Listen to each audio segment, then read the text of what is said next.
Подписывается соглашение о намерении сторон. По этому соглашению с Минпромом страны в Алабуге должен быть построен первый в России завод по производству фосфора. В год планируют выпускать 25 тысяч тонн продукции. Это обеспечит технологический суверенитет отрасли.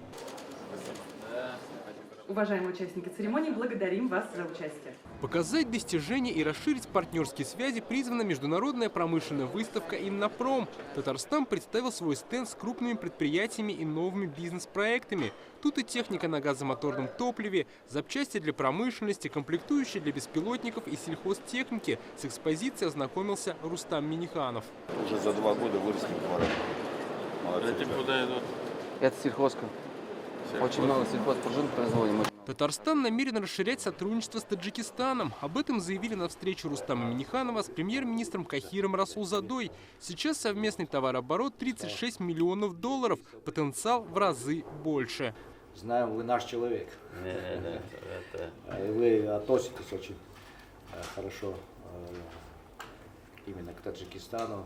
Сказал, обязательно передай привет. Вот. И сказал, напомню, что, по-моему, мои это самое не забыл. Я говорю, он не забудет насчет совместной работы. Я думаю, что я говорю, что сейчас работаю. Спасибо. Поэтому огромный вам привет. Хочу поблагодарить вас за сегодняшнюю нашу встречу. Мы вас тоже очень уважаем. Наш первый президент, он всегда говорит, что благодаря вот этому человеку в вашей стране мир, согласитесь. Да. Это сейчас все хорошо. Да. Были времена, когда все было очень сложно. Ну и, конечно, вот отношения наших руководителей позволяют нам активно работать. Премьер-министр Таджикистана поблагодарил республику за организацию игр стран БРИКС. Ну вы молодцы вообще. Вот, Казан, он и так знаменитый Татарстан, но еще вот любые события происходят сейчас у вас. Почему? Потому что хорошо принимаете, хорошо организовываете. Татарстан заинтересован, чтобы в республике свои проекты развивал турецкий бизнес. Об этом говорили уже на встрече Рустама Миниханова с заместителем министра промышленности и технологий Турции Ахметом Йозгатлыгилем. Сейчас товарооборот почти 3 миллиарда долларов. Пандемия была неким сдерживающим фактором в наших контактах. Сегодня все это прошло.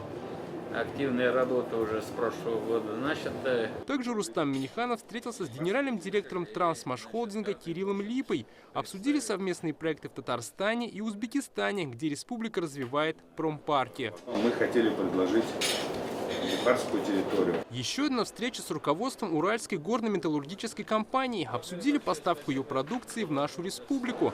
Международная выставка «Иннопром» продолжится завтра. Запланирована стратегическая сессия, где ждут премьер-министра России Михаила Мишустина.